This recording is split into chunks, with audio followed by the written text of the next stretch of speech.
Hello and welcome. On the news, Israel hits Rafah, says two captives released. Candidates battle Indonesian election expenses. U.S. Defense Chief Austin hospitalized, transfer duties. NATO chief says Trump's remarks may endanger troops. And India rejoices as 8 nationals freed from Qatar detention. Stay with me for these and more stories. On Israel-Gaza war, according to health officials, Israel has carried out airstrikes in southern Gaza's Rafah, killing dozens as Palestinians brace for a major offensive on the densely crowded city. On Monday, there were conflicting reports of the death toll following the pre-dawn strikes. According to reports, the strikes killed 52 people, while another report said 37 had been killed. However, both reports quoted health officials in Gaza. The Israeli strikes hit 14 houses and 3 mosques in Rafah, according to Palestinian officials. Meanwhile, reports said at least 63 people were killed in the strikes on the mosque. A press statement from Hamas asserted that over 100 had been killed in the city. Israel's military said it had hit a number of terror targets in the Shaburas district of Rafah, and the strikes had concluded. Israel's military also said it had rescued 2 captives taken by Hamas in an overnight operation in Rafah.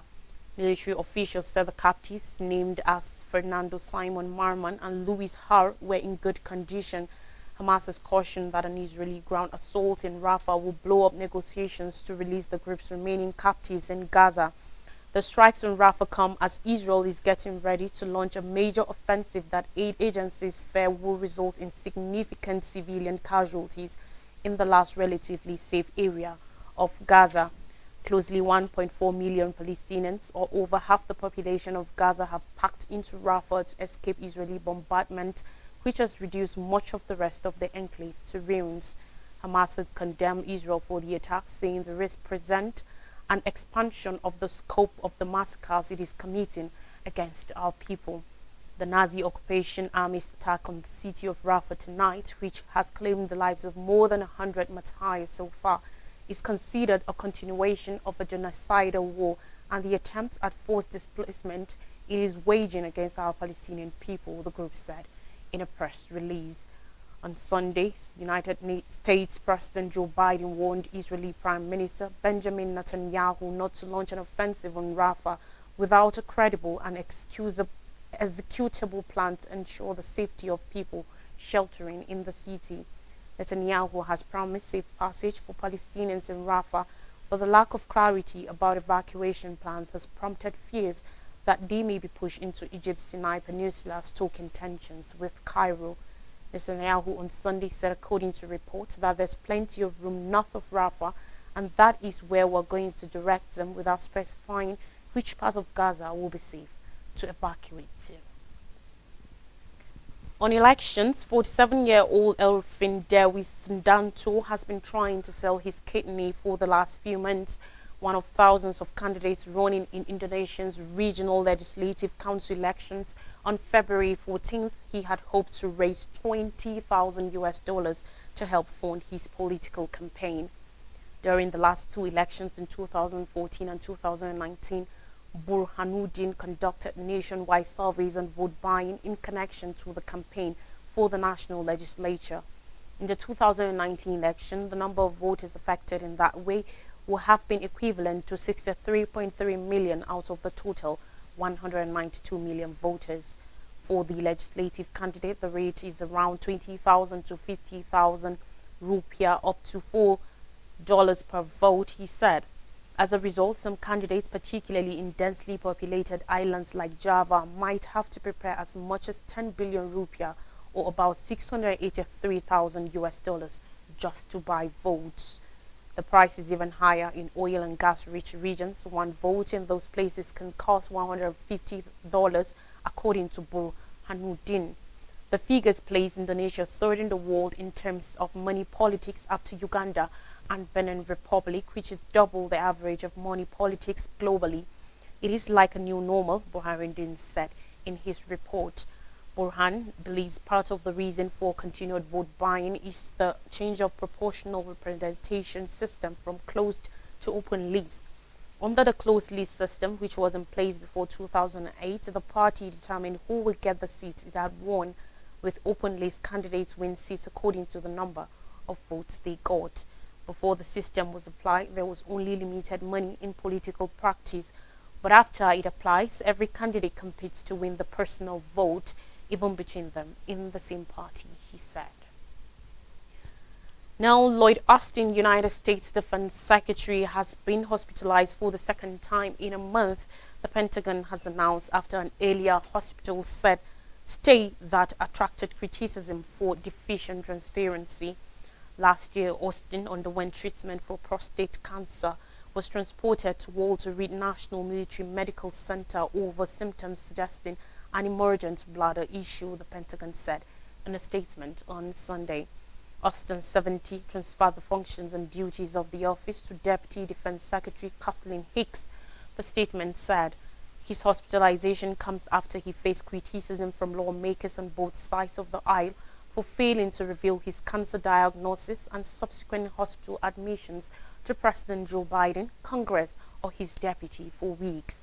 Austin, whose absences accorded with security crisis in the Middle East and Ukraine, apologized earlier this month for not being more transparent about his health issues. Biden has rejected calls to fire Austin, despite agreeing that the defense chief had a lapse of judgment. Austin, a former four-star general who led troops in Iraq, was hospitalized on January 1st after suffering complications from cancer surgery he underwent a week earlier. He stayed in hospital for 2 weeks and worked from home for another 2 weeks as he continued his recovery. Austin's handling of the situation is the subject of 3 investigations, including one by the Office of the Pentagon's Inspector General. Austin was scheduled to leave for Brussels on Tuesday to hold a meeting for an alliance established to coordinate military support for Ukraine as it fights back against Russia's invasion. It was not quickly clear if Austin's trip will go ahead following his hospitalization. Jens Stoltenberg, NATO chief, has hit back against any suggestion countries within the alliance will not defend one another after former U.S. President Donald Trump said he will not tolerate the collective defense clause at the heart of the alliance if re-elected. In what will be a striking abandonment of a decades-long core U.S. commitment, Trump, who is running for re-election in November, said during a campaign event on Saturday he will encourage Russia to do whatever the hell they want to any NATO member country that doesn't meet spending guidelines and will not offer such a country U.S. protection. Stoltenberg, in a statement on Sunday, said such comments put European and American soldiers at an increased risk. Any suggestion that allies will not defend each other undermines all of our security, including that of the U.S., and puts American and European soldiers at risk, Stoltenberg said. I expect that regardless of who wins the presidential election, the U.S. will remain a strong and committed NATO ally, he said, while also stressing that any attack on a NATO country will be met with a united and forceful reaction. Trump's comments, which come amidst an ongoing war in Europe and rising concerns about Chinese activity in the South China Sea and toward Taiwan, will likely raise fresh questions among allies in Europe and Asia over the strength of U.S. commitments.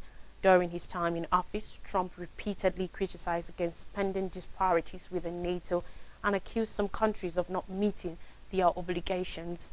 He also criticized American defense pacts with Asian allies Japan and South Korea. But the newest comments, the most direct sign he does not intend to defend NATO allies from Russian attack if he is elected, land at a time of starkly different circumstances compared to his time in office. NATO is now deeply involved in supporting Ukraine's defense following Russia's 2022 full-scale invasion, which has stoked a mass humanitarian crisis, plunged Europe into its biggest conflict since the Second World War, and seen Russian leader Vladimir Putin accused of war crimes by the International Criminal Court (ICC). The US and its allies have supported Ukraine with crucial weaponry, training, and economic support, though they have not sent troops to Ukraine, which is not a NATO member. The conflict has raised concerns Putin may have further expansionist ambitions, which the leader denies, or that a NATO country may become directly embroiled. Moving ahead, according to Indian authorities, 8 Indian nationals who were detained and sentenced to death in Qatar on reported espionage charges have been released. The Ministry of External Affairs in a statement on Monday said the government of India welcomes the release of 8 Indian nationals working for the Dara Global Company who were detained in Qatar. 7 out of the 8 of them have returned to India. We appreciate the decision by the Emir of the State of Qatar to enable the release and homecoming of these nationals. The 8 nationals were ex-service members of the Indian Navy, according to a letter dated December 2022 by an Indian minister and posted by another parliament member on X. They had been working for Dar Global Technologies, a defense services provider based in Qatar, according to reports. Their conviction in Qatar was masked in secrecy, and it's still not clear what offense they committed or what they were charged with. Qatar has not publicly tackled the arrest, sentencing, and subsequent release of the 8 Indian citizens.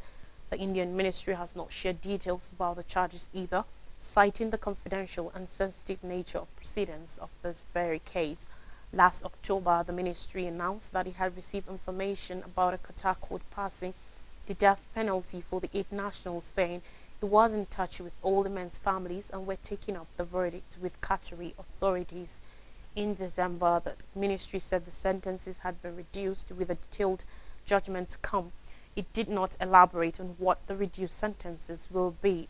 The case has garnered widespread attention in India and had been framed as a test of diplomacy for Prime Minister Narendra Modi's government.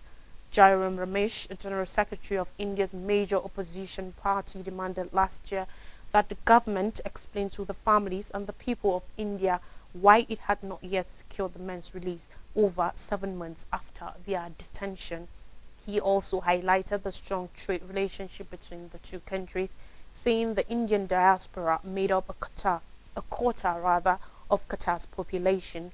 Hundreds of thousands of Indians provide a large proportion of Qatar's more than 2 million strong foreign workforces, which accounts for 95% of labor in the gas-rich Gulf state, according to United Nations data. The release of the 8 nationals comes just a few months ahead of the start of the Indian election, with the country heading to the polls in the spring, a mammoth election that is likely to see Modi secure a rare 3rd term in power. In African shores, Sudan faces looming famine. Suleima Abdelhay in September began a soup kitchen in Sudan's capital, Khartoum. She solicited overseas donations to buy rice, beans and eggs and to cook for hungry families 3 times a week. Khartoum has mostly fallen to the paramilitary Rapid Support Forces RSP, who looted the property and savings of hundreds of thousands of people. In Abdelhay's neighborhood, many Sudanese fell into poverty and depended on her meals to survive. 10 months into Sudan's civil war between the RSF and the Sudanese army, the country is facing severe hunger, aid crimes and famine, experts reports said. The United Nations approximates that around 18 million people are facing emergency levels of hunger, double the figure from last year. A recent internet blackout across the country compounded the crisis by suspending money transfers, which the diaspora relies on to support loved ones in the country. As famine emerges, aid agencies are calling for $4.1 billion in funding to avert a catastrophe in Sudan and countries hosting Sudanese refugees. Alex Diwal, an expert on famine and the executive director of the War Peace Foundation at the Fletcher School of Law and Diplomacy at Tufts University, said even if hunger levels stay where they are, hundreds of thousands of children will die by next year. Malnourishment is already affecting millions of people in Darfur, according to Doctors Without Borders, Médecins Sans Frontières, or MSF in French. On February 5th, the aid group declared that hunger kills 2 children every hour in the Zamzam displacement camp in North Darfur.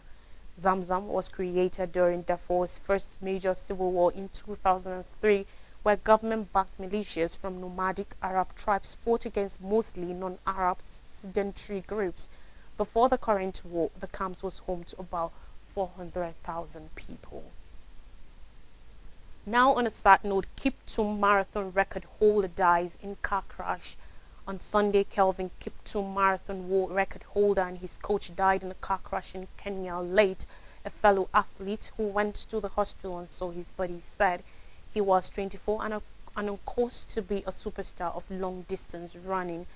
Kiptum and his Rwandan coach Gervais Hakizimana were killed in the crash around 11, said Kenyan runner Milka Camels, who was at the hospital where the bodies were taken. The incident happened on a road between the towns of Eldoret and Kaptagat in western Kenya. She said in the heart of the high-altitude region that's renowned as a training base for long-distance runners. Kemos said she was among a group of athletes who had gone to the hospital in Eldoret. After hearing the news of the crash, family members of Kiptum were also with them to identify his body, she added. According to report, a third person, a woman, was in the car and was taken to the same hospital with serious injuries. Kiptum was the first man to run the marathon in under 2 hours 1 minute. He set the new world record of 2 at the Chicago Marathon in October, beating the mark of fellow Kenyan Eliud Kipchoge. His record was endorsed by International Track Federation World Athletics last week. Kenyan Athletics Federation President Jackson Tuwai said he had sent a team of officials to the area after being informed of the late-night accident. Kiptum had immediate success by running the fastest time ever by a marathon debutant at the 2022 Valencia Marathon. He won the London and Chicago races last year, two of the most prestigious marathons in the world. World Athletics President Sebastian Coe was one of the first to offer his condolences in a statement on X. In a short moment, I'll bring you more stories from Nigeria. Do stay with us.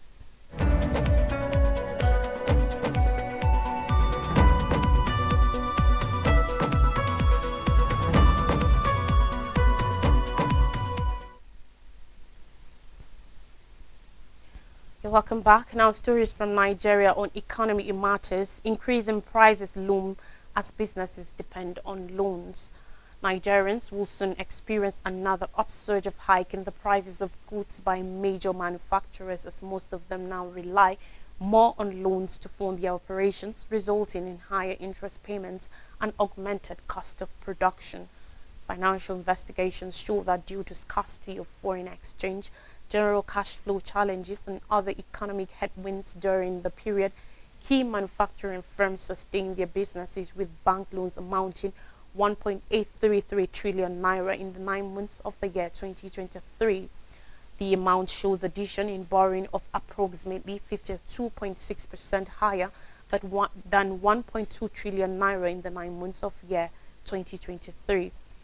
Financial experts say the companies may have ended up in a debt trap following the rise in monetary policy rate (NPR) regime sustained by the Central Bank of Nigeria (CBN) throughout the review period in order to tame inflation that rose to 28.92% as December 2023, a development that stoked rising lending rates across the banking and finance sector.